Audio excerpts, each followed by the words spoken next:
Bismillahirrahmanirrahim. Assalamualaikum warahmatullahi wabarakatuh. Alhamdulillahi rabbil alamin.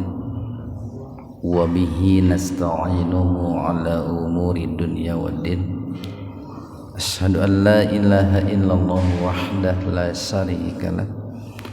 Wa asyhadu anna Muhammadan abduhu wa rasuluh alladzi la nabiyya wa la rasula ba'da. Hadirin ikhwatu iman, jemaah Majelis Ta'lim Ilin, mudah-mudahan senantiasa mendapatkan cinta dan ridhonya Allah Subhanahu wa taala. Kajian hadis qudsi pada kesempatan ini membahas hadis qudsi nomor 34, 35 dan 36, halaman 35 dan 36.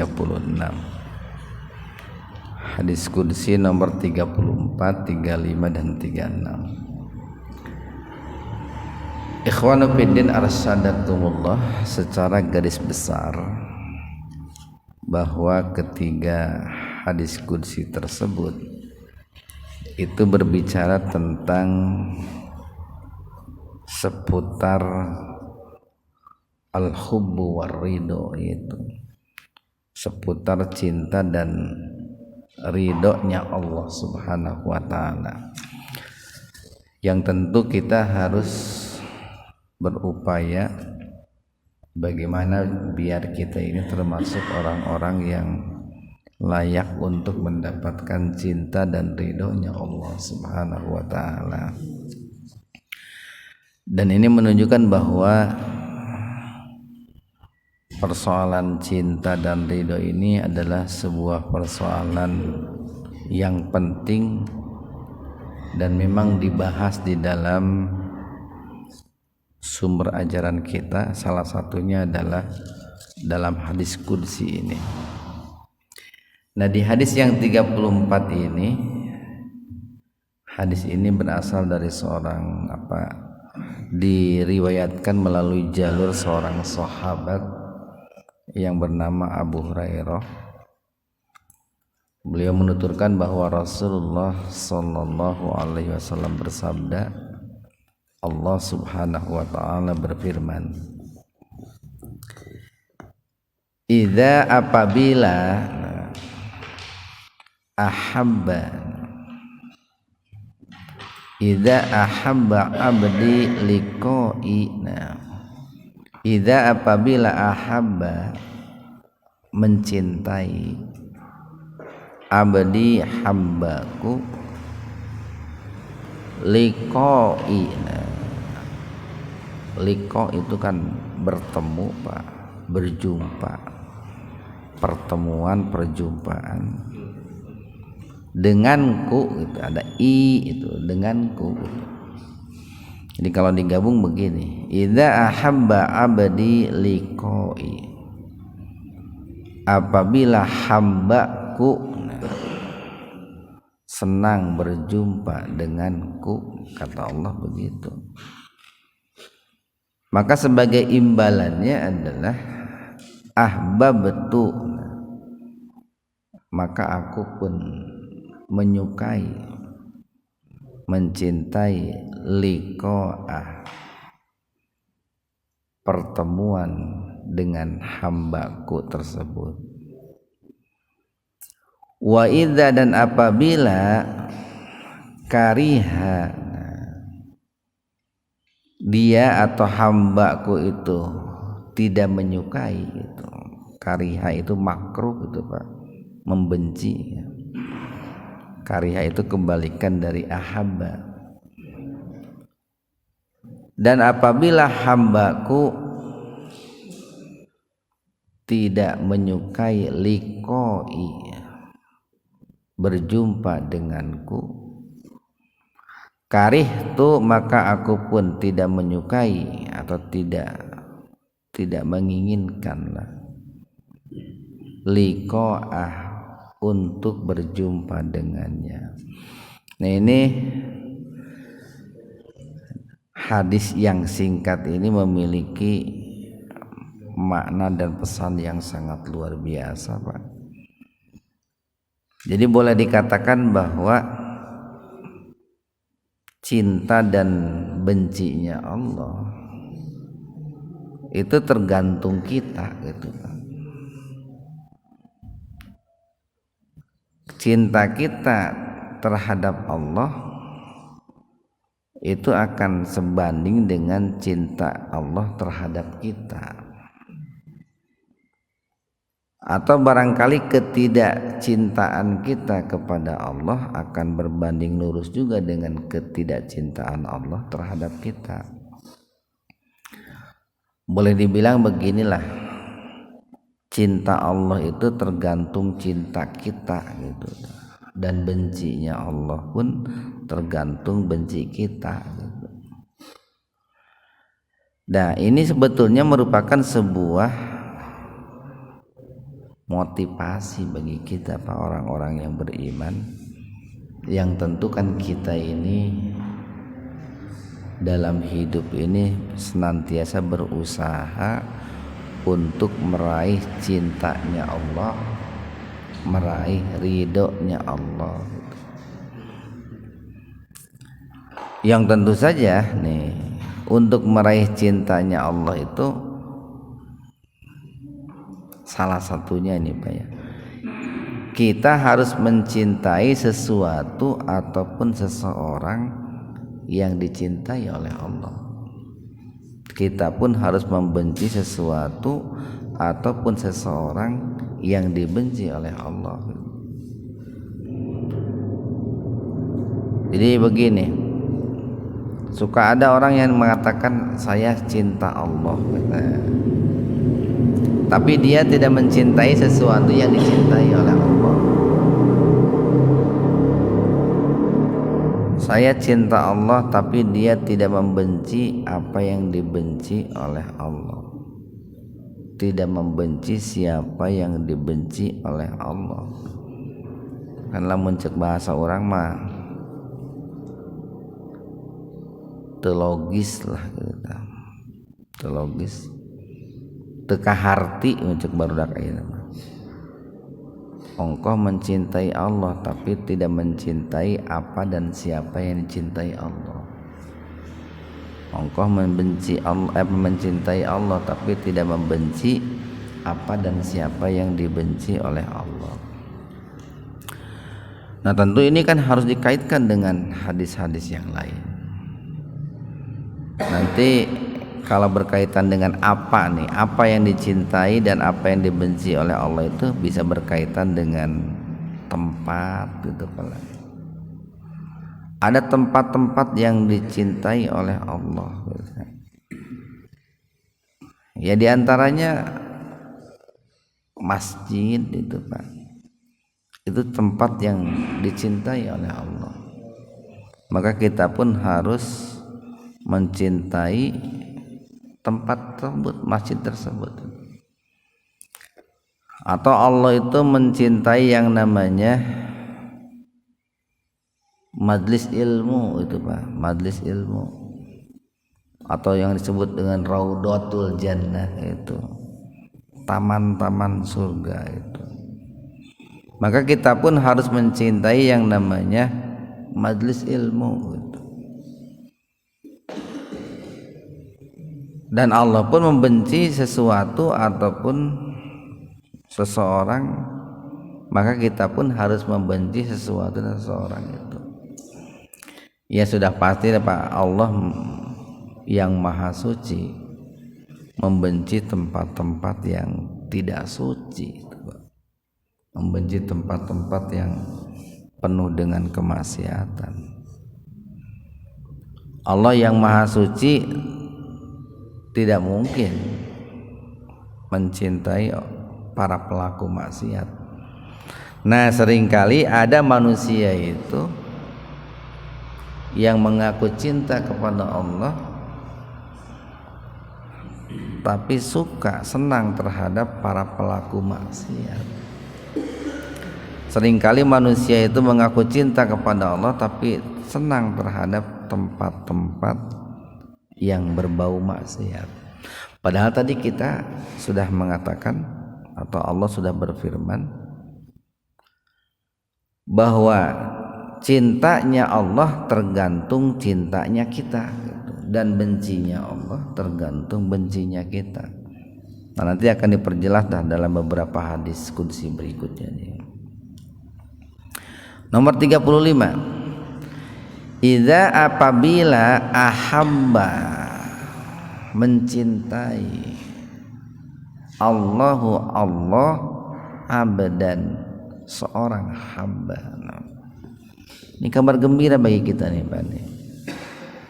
Apabila Allah zat yang maha mulia, yang maha tinggi, yang maha kaya, maha segalanya lah Pak.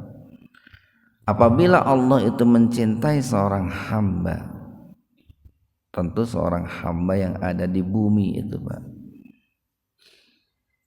apa yang Allah lakukan? Nada, Allah itu menyeru Jibril, malaikat Jibril Pak. Kalau dalam hadis lain itu, wahai Jibril ta'ala, wahai Jibril kemarilah, datanglah menghadapku. Innallaha yuhibbu fulanan fa'ahibbahu. Sesungguhnya aku nih, kalau Allah dijadikan sebagai subjek Pak, sesungguhnya aku ini mencintai si fulan, si A, si B, si C gitu Pak.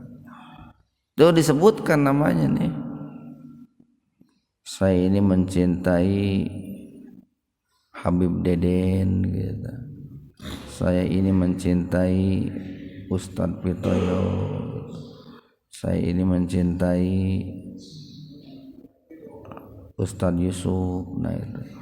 Jadi disebutkan itu oleh Allah itu di hadapan malaikat Jibril. Maka dikarenakan aku telah mencintainya, fa'ahibbahu. Nah, kamu pun wahai Jibril harus mencintainya, wajib mencintainya. Ini kan suatu kebanggaan, kehormatan yang sangat luar biasa. Allah yang maha kuasa Pak, itu menyatakan cinta kepada seorang hamba. Yang menyatakan cintanya ini Allah nih, dan dinyatakan di hadapan makhluk Allah yang sangat luar biasa, yaitu Jibril. Jibril nih Pak. Fayuhibbuhu Jibril, maka Jibril pun mencintainya. Nah, tidak mungkin kan Jibril menolak. Jibril itu kan, atau para malaikat itu makhluk yang senantiasa taat dan tidak pernah bermaksiat kepada Allah. Jibril pun mencintainya. Fayunadi Jibril, kemudian Jibril itu menyeru fi ahli samai, seluruh makhluk khususnya para malaikat yang ada di langit Pak. Bayangkan saja Pak, malaikat yang ada di langit itu jumlahnya itu banyak sekali itu. Lalu dalam sebuah keterangan disampaikan bahwa setiap hari malaikat yang sujud Pak, yang sujud di langit itu 70.000 malaikat itu setiap hari, dan mereka itu tidak pernah keluar lagi itu, tidak pernah keluar lagi. Berarti kan jumlah malaikat itu triliunan mungkin. Nah, Jibril itu sebagai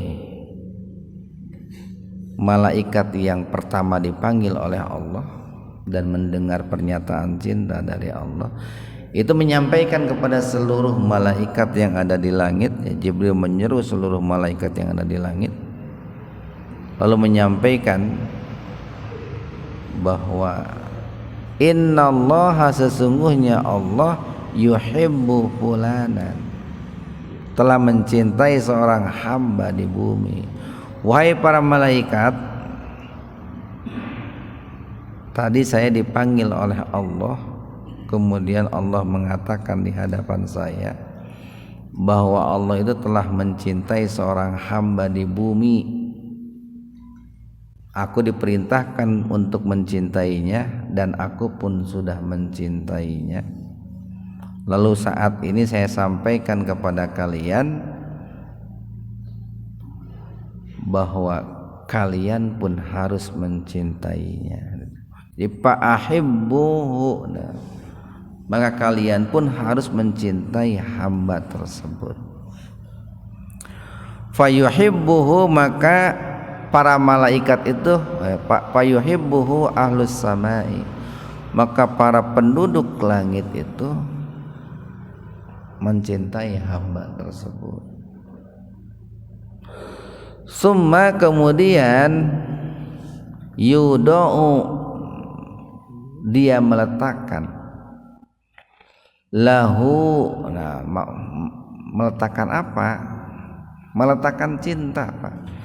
Lahu, bagi hamba tersebut, al-qabul, penerimaan, fi ahlil ardi. Kemudian malaikat itu, atau tentu atas perintah Allah, itu menanamkan penerimaan cinta tersebut fi ahlil ardi, pada penduduk, khususnya manusia yang ada di bumi. Ini dulu pernah kita sampaikan begini, bahwa ketika seseorang dia mencintai Allah, kemudian Allah mencintainya, mungkin saja pada saat orang itu masih hidup, mungkin saja orang itu dibenci, Pak, mungkin saja. Tapi setelah orang itu meninggal, orang tersebut akan dicintai, Pak. Akan dicintai. Dulu Nabi Musa alaihi salam, Nabi Ibrahim, mereka ini kan orang-orang yang dicintai Allah. Nabi Isa orang yang dicintai oleh Allah. Nabi Muhammad pun orang yang dicintai oleh Allah. Ketika mereka ini masih hidup, ada yang membenci, ada juga yang mencintai. Banyak yang mencintai, banyak juga yang membenci. Tapi setelah mereka itu meninggal, Nabi Musa dicintai kan, Pak, bahkan dikultuskan gitu kan itu. Nabi Ibrahim dicintai, bahkan dikultuskan. Orang-orang musyrik Mekah itu, orang-orang musyrik Mekah yang hidup di zaman Nabi Muhammad itu begitu bangga kalau mereka dikatakan para pengikut Nabi Ibrahim gitu. Walaupun mereka itu mensekutukan Allah, jauh beda panjang orang hari ini. Banyak orang yang mensekutukan Allah tapi bangga lamun disebut umat Nabi Muhammad gitu. Dulu Nabi Muhammad ketika hidup banyak yang mencintai, banyak juga yang membenci. Tapi setelah beliau wafat, banyak kan para pengikutnya, para pecinta Nabi Muhammad. Nah, itu adalah merupakan janji Allah bahwa Allah itu akan meletakkan penerimaan cinta itu kepada makhluk-makhluk, khususnya manusia-manusia yang ada di bumi. Tentunya, Pak, tentunya mereka yang akan mencintai hamba yang dicintai Allah itu, yang mencintainya pun itu dicintai oleh Allah juga, Pak. Jadi begini nih, rasanya tidak mungkin gitu, Pak, orang yang dibenci oleh Allah mencintai hamba yang dicintai oleh Allah gitu. Jadi lamun orang kudu menghibur diri tak ini Pak, teu naon hirup dibenci ke orang-orang kafir gitu, tidak masalah lah gitu Pak. Yang penting hidup jangan dibenci oleh orang beriman, nah gitu. Itu harus ditanamkan konsep hidup seperti itu. Kenapa? Justru kalau kita hidup dicintai, disukai oleh orang kafir, itu harus muncul sebuah pertanyaan itu Pak. Kenapa kok saya dicintai orang kafir ya gitu? Mestinya kan saya itu dibenci gitu. Dulu itu para sahabat Nabi Pak, para sahabat Nabi kalau nih ada orang munafik yang dekat dengan dirinya, itu pernah dikisahkan ada seorang sahabat dalam sebuah majlis itu Pak, tiba-tiba ada seorang yang dikenal munafik pada saat itu Abdullah bin Ubay itu duduk di sampingnya, sampai sahabat itu menangis gitu. Kenapa kok Abdullah bin Ubay itu memilih duduk di samping saya katanya? Berarti saya ini terindikasi kemunafikan. Kenapa sahabat itu mengatakan bahwa dirinya terindikasi kemunafikan? Karena begini Pak, orang itu akan melakukan dalam kehidupan nyata itu sesuai dengan apa yang dilakukannya oleh ruh di alam ruh Pak gitu. Al arwahu junudu mujannadah itu. Jadi arwah kita nih, arwah kita ini Pak, di alam ruh itu satu sama lain saling berinteraksi, berkomunikasi Pak. Dan akan dibuktikan komunikasi di alam ruh itu dalam kehidupan nyata. Nih, kita hidup di GBI ini, katakanlah ada orang yang soleh di Malaysia, belum pernah kita ketemu Pak, belum. Lalu kemudian arwah kita di alam ruh itu ketemu. Maka pada suatu saat kalau ditakdirkan kita ketemu dengan orang soleh yang di Malaysia itu, kita akan mendekati orang itu. Atau Bapak nih pergi ke suatu tempat yang belum dikenal, Bapak pergi ke suatu tempat yang belum dikenal. Di situ banyak ada ribuan orang mungkin Pak, ribuan orang. Nah, karena bapak-bapak ini adalah orang-orang yang secara lahir ahli taat, pasti kan akan milih nih, kira-kira saya itu akan duduk sebelah mana ya gitu. Itu kan mata kita lihat-lihat gitu Pak, pas masuk sebuah ruangan itu lihat-lihat bagaimana wajah penampilan orang-orang yang ada di ruangan yang akan kita jadikan sebagai teman duduk di samping kita. Mau mungkin kan bapak-bapak enak masuk sebuah ruangan lalu jug-jug celek gitu, deket orang anu menyeramkan gitunya Pak, preman kan mau mungkin.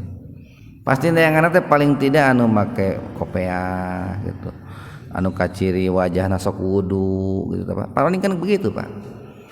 Nah itu adalah sebuah gambaran bahwa komunikasi di alam ruh itu akan diwujudkan di alam nyata. Nah, ayat kan begini, ada orang yang mengatakan saya cinta Allah gitu.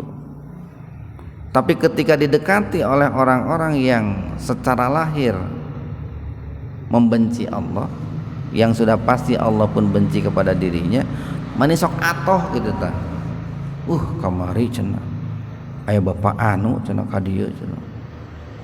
Besok cenah bakal aya bapak anu cenah. Jalan dibersihan, segala rupa dibersihan.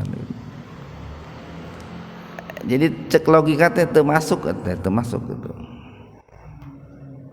Nah ini kan bisa jadi karena mereka belum paham hukum cinta dengan Allah, Pak. Jadi kalau cinta kepada Allah maka kita harus mencintai seseorang yang dicintai oleh Allah. Kalau cinta kepada Allah tidak pantas juga kita mencintai seseorang yang dibenci oleh Allah. Ayat hadis 36. Nah, hampir mirip nih, Pak. Innallaha sesungguhnya Allah idza apabila ahabba mencintai abadan seorang hamba da'a Jibril. Nah, kalau tadi nada Jibril sekarang da'a Jibril. Hampir mirip sih nada dengan da'a. Cuman biasanya bedanya nih kalau nada nida itu panggilan dengan suara yang keras itu, Pak. Itu adan, itu nida itu. Kalau da'a doa itu panggilan dengan suara yang lembut, berbisik-bisik itu, Pak. Ada kemiripan sih, sama-sama memanggil gitu.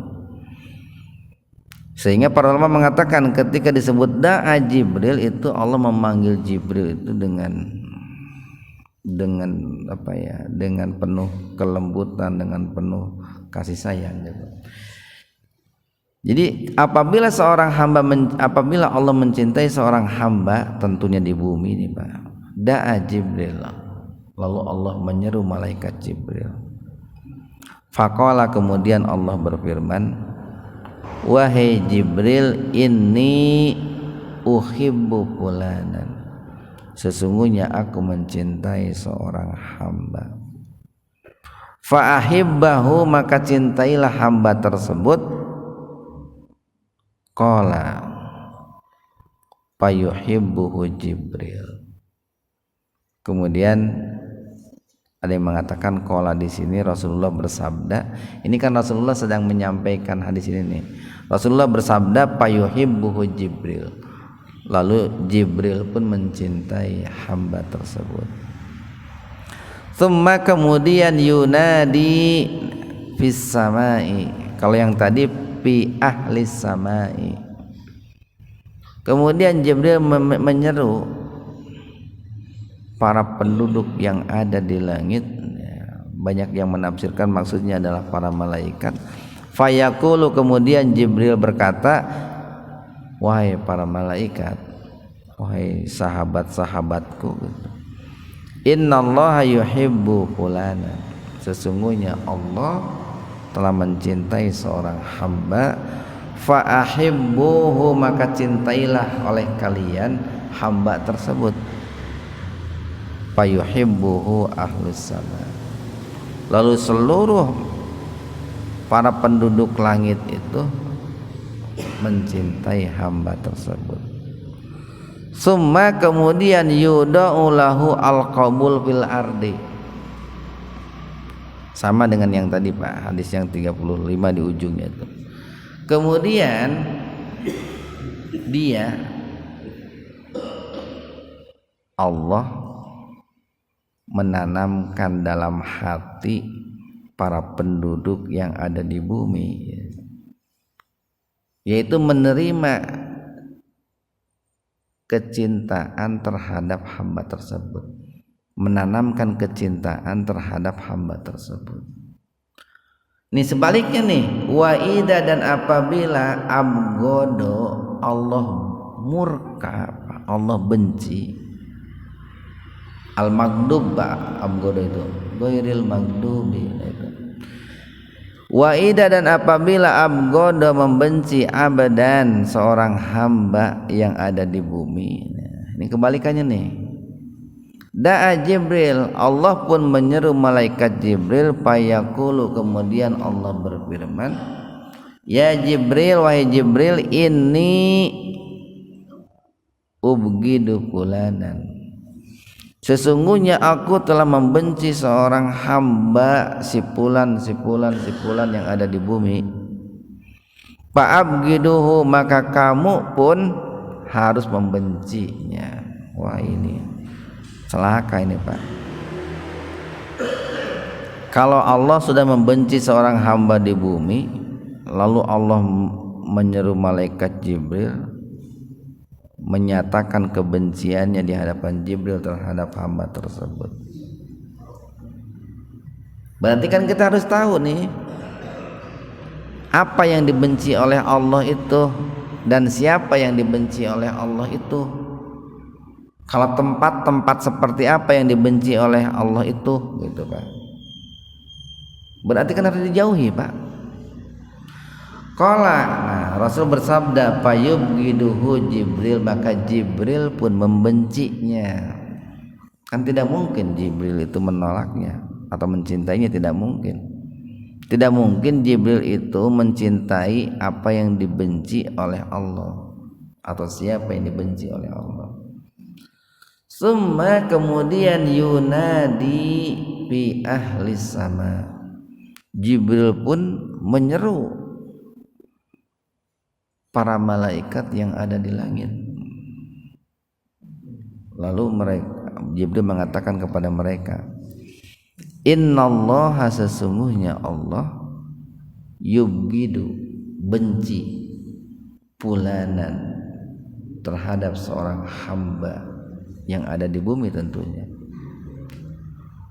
Fa'abghiduhu, maka kalian pun harus membencinya, gitu Pak. Ini semacam instruksi ini Pak nih. Allah menginstruksikan kepada Jibril supaya membenci hamba tersebut. Jibril pun menginstruksikan kepada para malaikat supaya membenci hamba tersebut. Qala, Rasul bersabda, fayubghidunahu, maka seluruh malaikat yang ada di langit pun membenci hamba tersebut. Summa kemudian tudau, meletakkan atau menancapkan, lahu, terhadap orang tersebut nih, terhadap orang yang dibenci oleh Allah itu, al-baghdau, kebencian, fil ardi, dari para penduduk bumi. Begini Pak nih, dulu nih Fir'aun, Abu Jahal, Abu Lahab, Namrud itu Pak, di masanya pada saat itu dibenci, sangat dibenci oleh Allah. Banyak juga pada saat itu yang membenci, tapi ada juga yang mencintai Pak. Ada yang mencintai. Tetapi seiring berjalannya waktu, jangankan orang Muslim Pak, orang kafir pun kan tidak suka dengan yang namanya Fir'aun, benci dengan yang namanya Fir'aun Pak. Nah, itu harus menjadi sebuah pelajaran bagi kita Pak, bahwa nih seringkali orang itu pada masanya dicintai, tapi di kemudian hari dibenci setelah dia wafat biasanya Pak, setelah dia meninggal. Kenapa dibenci? Karena bisa jadi ketika dia hidup sebetulnya dia dibenci oleh Allah, maka sesudah dia mati dia pun dibenci oleh manusia yang ada di bumi. Tapi seringkali kita dapati ada orang yang pada masanya dia orang baik, orang soleh, yang tentu dicintai oleh Allah, tapi ada orang-orang yang membencinya. Namun di kemudian hari orang-orang yang membencinya itu mencintainya Pak. Biasanya begitu Pak.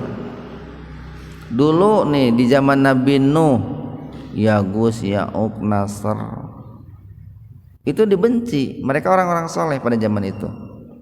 Tapi setelah meninggal mereka dicintai dengan kecintaan yang berlebihan, sampai dibuatkan patung itu Pak, gara-gara cinta yang berlebihan.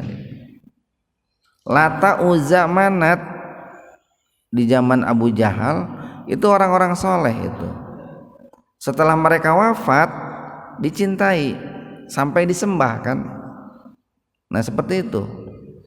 Walaupun itu kan salah itunya menyembah mereka itu. Dulu Nabi Muhammad banyak yang membenci, tapi setelah beliau wafat, hari ini banyak yang mencintai. Bahkan banyak yang mengkultuskan juga, Pak. Termasuk ada sebagian umat Islam yang mengkultuskan. Walaupun mengkultuskan Nabi Muhammad kan salah itu. Nah, jadi pada akhirnya kalau orang dicintai oleh Allah, maka penduduk di bumi itu akan mencintainya. Dan kalau orang dibenci oleh Allah, pada akhirnya penduduk di bumi pun akan membencinya. Nah, maka disinilah kita itu, kalau dalam Al-Quran kan ada ayat begini, falidzalika falyatanafasil mutanafisun.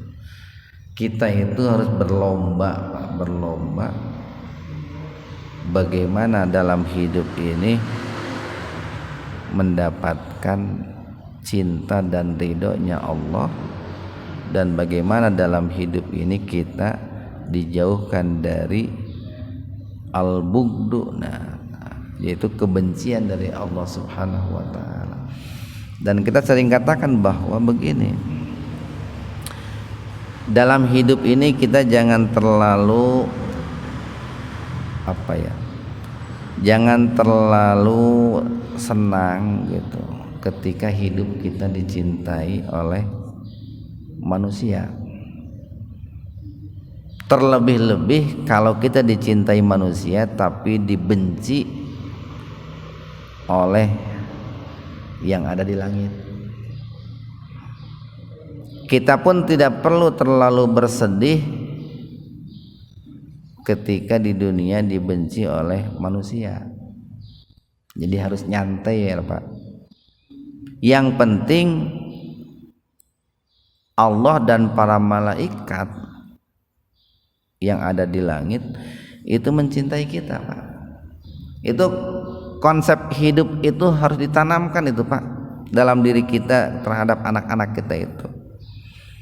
Kan sok aya geuning orang teh zaman ayeuna nya, duh cenah urang mah hirup teh cenah. Si itu mah geuning terkenal, aya urang mah eueuh nu waweuheun ka urang gitu ya. Si itu mah lamun datang disambut ari urang mah boro-boro gitu. Si itu mah lamun mulang dianterkeun aya urang mah dilieuk henteu gitu. Si itu mah lamun aya acara diundang urang mah henteu gitu. Ah nyantai we Pak. Yang penting kita itu hidup dicintai oleh Allah, dikenal di langit, terkenal di langit, disebut oleh Allah, oleh para malaikat. Nah itu sebab pada akhirnya nanti orang-orang yang ada di bumi, entah kita masih hidup atau sudah meninggal, itu pun akan ikut mencintai kita. Mudah-mudahan ada manfaatnya untuk kita semua. Subhanakallahumma wabihamdika, asyhadu an la ilaha illa anta, astaghfiruka wa atubu ilaik. Assalamualaikum warahmatullahi wabarakatuh.